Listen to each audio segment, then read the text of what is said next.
Sometimes it hurts, sometimes I cry, sometimes I laugh, sometimes I eat perfectly, sometimes I don't eat. Knowledge is amazing. Knowledge is amazing in somehow, But for me, knowledge is not book knowledge. It's knowledge about myself, right? So I decide to take all the tools that I think they help me so I can become a better person. But to become a better person, of course, those challenges are the one. Like for example, when I live the death of my grandfather, I gained a lot of weight. I was lonely and accept myself, but it was like an emptiness, and that small emptiness was just self-love, but self-love in my core, like love what I hate of myself, accept it and love it, because of course that's me too. So when that happened, in that moment, I was very, very depressed, obviously, and I was a part of lonely. I never felt lonely in a way. More or less, it was like I was scared of being lonely. So what I did over there, it was just, I went deep, even though it took me a lot or short, I don't know, but I went and I accept that my granddad left, and what my granddad did to me with his departure, it was that. It was like, in a way, he helped me to go deep, to have the balls of going deep, and to see like, hey, you are 3 hours away of flight to Guadalajara, you cannot travel because of COVID, you are very close but so far, and I'm still loving my granddad. So as well, confirm is those ideas that I have kind of what love is completely, and for me, love is just a superpower that you give and you give. That's love. He just that departure and that death helped me to love myself, to accept myself, to surrender to a lot of things that I don't have in control. I just surrender and let go. And something that I realized, I knew it before, but now it was like practice time, like show time, and I didn't do it in the beginning. But then I started doing it. It's like, I believe that we don't have ideas. The ideas have us. You don't question that idea, at least you question it. You're gonna do whatever that idea is gonna tell you to do. Sometimes people think that it's very arrogant from our side to show our lives, but I think it's more arrogant that you are judging my life without exposing yours, right? It's not against, it's that helped me, so I can then bring to this second subject of like, what I'm not going to expose myself. If I'm so balanced with myself, accept to myself, I don't need to hide nothing. I'm a human, and I don't feel better and worse than anyone. So first of all, it's like in a freedom way, even though you expose me, and even though it makes me more vulnerable, and even though it's complicated, and even though that is like, why am I going to show myself? And showing myself inspires people. It's like, wow, just be myself, loving myself, do the things that I love, speak about the things that I believe. There's no place to arrive, ever. Yeah. There's none. The only one is death. And we're gonna arrive there sooner or later. Every time that you feel you have done it, not successfully, even internally, like, oh, everything is calm, like, it should be like that. No, what you need to get used to it is to get resilient and calm and free and in a loving place in the storm.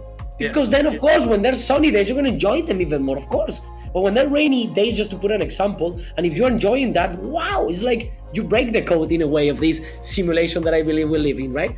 I think that 99% of my decisions, like the most important decisions in my whole life, they didn't come from like pleasure or from like a place of like, oh, it's gonna be divine. No, it was completely the opposite. It was like, be vulnerable, be exposed, be yourself, grow. It scares the shit out of everyone, and it's good, but don't run away, because that's what the ego comes from. Ego, it's protecting you from death. And then when ego feels that you are vulnerable, you are exposed, it's like you cannot defend yourself. For the ego, what it means is like you're closer to death in a way when you are vulnerable. Like this pressure of a way of the exposure of my job, that it brings a lot of fame and stuff like that. My family helped me in that way too, because of course my granddad was a soccer player. Then he was the father of my mother. Then my mother gets married with my dad, right? So from both ways I have that.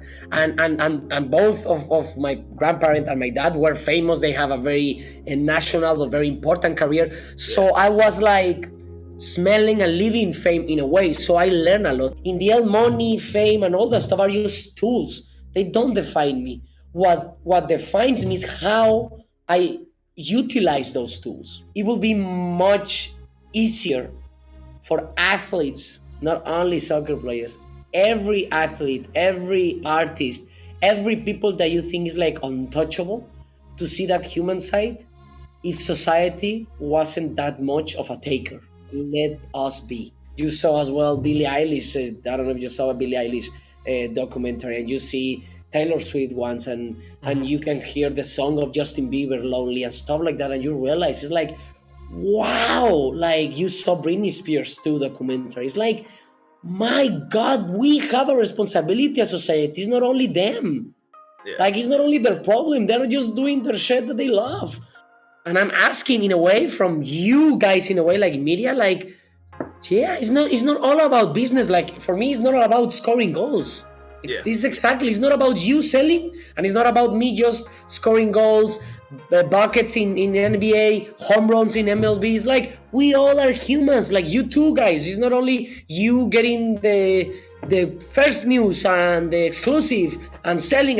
Like, we both need to come to a sweet spot and a middle term, so it's more human. So I think we both need to like approach in a way, so we both are more comfortable that you see me as a human and I see you as a human. So it's a both ways thing, and then we're gonna impact society amazingly, guys. Amazingly. I think we can change generations or improve generations and touch people and humanize people. In the end, the only thing that I want from people is like, I don't care if they judge me, I don't care if they criticize me, I don't care if they even speak good about me, if they love me. I don't care what I'm the purpose of myself showing is like as an avatar, not personal, because it's not like I can take the credit. I don't give a shit about that. It's just like, if me showing you that I can, you can. Period. That's the most important thing for me. It's like whatever. It's like, if I can, you can. I want to win championships with this club, with this amazing club. I want to score a lot of goals. I want to win games and stuff like that. But the idea is from where I want to achieve all of that. It's not by emptiness. It's not just to accumulate success. It's not just to show that I'm a better or worse human than anyone, right? It's just of the pure love of see how far I can go and to push myself beyond limits. Like, in my brain says me, this is your limit. Why I need to, like, why it's telling me that? I'm like, no, like, why I have this phrase that it became very famous in Spanish, like, imaginemos cosas chingonas, like, kind of like imagine like very amazing things in a way, like, because it's free, man. It's free. If you can imagine very scary and unpleasant scenarios, but you can imagine as well fucking amazing life. You know? So yeah, that's the a little bit, sorry that I spoke a lot, but that's where I am already, because people think when you are good, like everything is already chill and everything is like balanced and everything is like you can chill, and it's completely the opposite. It's like the only thing is like I'm embracing more the chaos that I decide to live sometimes and what the universe sent it to me, and I'm resilient, most resilient than staying the victim in those moments when they happen.